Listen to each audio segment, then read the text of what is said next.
Doctor Anirudh, अभी हमारी बात हो रही थी। आपने बताया कि अगर बच्चा आपका कहना नहीं मानता है तो ये भी एक साइकोलॉजिकल इशू का साइन हो सकता है। उसके बारे में थोड़ा सा और बताइए। श्योर।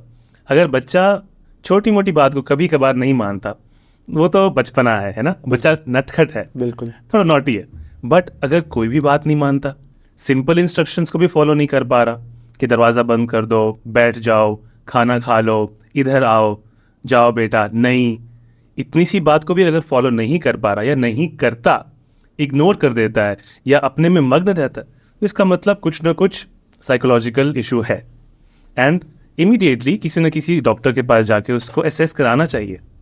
कैसे पता लगेगा कि केवल यही साइन सिम्टम होंगे, या फिर मेरे पास बहुत सारी माएँ ये कंप्लेन लेकर आती है, हमारे बच्चे को है ना भूख नहीं लगती, भूख बढ़ाने की कोई दवा दो, पर वो चिप्स वगैरह और ये बाहर के फास्ट फूड वगैरह तो कितने ही खा लेता है, पर घर का खाना बिल्कुल नहीं खाता।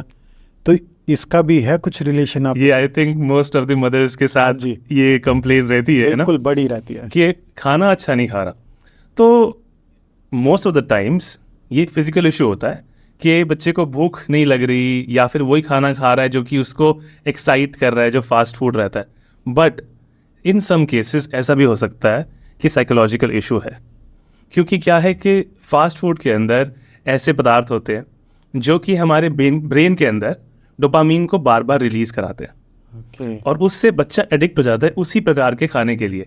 नॉर्मल खाने से उसको एक्साइटमेंट ही नहीं आती, रुचि ही नहीं आती। आयुर्वेद में हम कहते हैं ना अरुचि। तो अरुचि केवल ये नहीं कि हमको खाने के लिए मन नहीं कर रहा, किसी भी चीज़ के लिए मन नहीं करेगा, क्योंकि डोपामीन का हमारा लेवल बढ़ता जाएगा बार बार उसी खाने की वजह से। ओके, तो ये एडिक्शन खाने तक ही सीमित है, पर आजकल मैं बच्चों में देख रहा हूँ कि ना मोबाइल एडिक्शन बहुत ज़्यादा हो रखा है। तो उसको किसी तरीके से दूर किया जा सकता है? मोबाइल एडिक्शन तो इतना ज़्यादा हो चुका है कि एक नई टर्म भी कॉइन हो गई है जिसे वर्चुअल ऑटिज्म कहते हैं। अच्छा।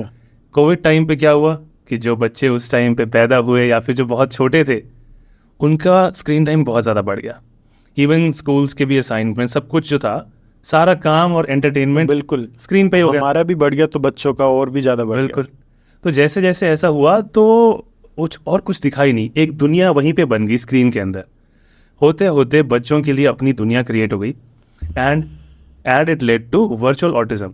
ऑल्दो ये साइंटिफिकली रिकॉग्नाइज टर्म नहीं है अभी तक, बट इतने केसेस आ रहे हैं जिसमें screen uses, long screen uses, यानी 3, 5, 6, 7 घंटे एक दिन के अंदर, इतनी यूजेज की वजह से बच्चे का दिमाग नॉर्मल काम करना कम हो गया।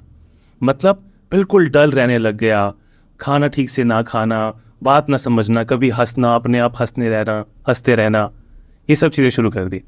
तो ये इसको ठीक कैसे किया जाए? यही ज़्यादातर माँ बाप का सबसे बड़ा कंसर्न यही रहता है कि ना समझ में आ गया कि ये दिक्कत की बात है। Yes. कैसे ठीक करें इसको? Ayurveda is the answer for that. Ayurveda से हम शोधन प्रक्रिया करते हैं, जिसमें क्या होता है कि हम पंचकर्म किया करते हैं बच्चों के ऊपर। लोगों को लगता है कि पंचकर्म सिर्फ ओल्ड एज या फिर जी, ये मैं आपसे भी पूछने वाला था कि बच्चों में भी पंचकर्म किया जा सकता है? बच्चों में बिल्कुल पंचकर्म कर सकते हैं। हम तो 15 मंथ्स ओल्ड बेबीज के लिए भी पंचकर्म करते हैं। अच्छा। इट्स जस्ट हम एक वैद्य को वो युक्ति लगानी है कि किस प्रकार से पंचकर्म करना है, कितनी मात्रा में, किस इंटेंसिटी में करना है, उसके अकॉर्डिंग प्लान करना है। Of course case to case भी डिफर करता ही है। पंचकर्म किया जा सकता है, बच्चे को नरिश किया जा सकता है। वो चीज़ें, जो धारणाएं बच्चे के अंदर बन गई हैं, वो दुनिया जो उसने अपनी बना ली है, धीरे धीरे वो बिल्कुल रियल वर्ल्ड के अंदर आता है। There are many case reports जिसमें बच्चा बिल्कुल ठीक भी हो जाता है। तो दवाइयों की ज़रूरत पड़ती है या फिर घर के खाने में ही, या फिर हमारे माँ बाप के व्यवहार में ही कुछ चेंज करके ये इन्हें अचीव किया जा सकता है? एक तो ना लोग दवाइयों से बहुत डरते भी हैं। हाँ जी। वो कहते हैं कि हम ना बच्चे को कुछ भी दिमाग के लिए दवाई देना नहीं बिल्कुल चाहते। बच्चों के मामले में खास तौर पे वो दवा बिल्कुल नहीं देना चाहते। हाँ, तो मैं लोगों को यही समझाता हूँ कि आप आयुर्वेद की दवाई को ना दवाई मत मानो जो अभी तक आप समझते आए हो। अच्छा। ऐसा कुछ नहीं है कि मेडिसिन जाके आर्टिफिशियली बच्चे के माइंड को कंट्रोल कर रही है। और हर्ब्स, हमारी जड़ी बूटियाँ, हमारे कषाय, हमारे घी, हमारे घृत, वो क्या करते हैं, बच्चे की नेचुरल कैपेसिटी ऑफ ब्रेन उसको बढ़ाते हैं।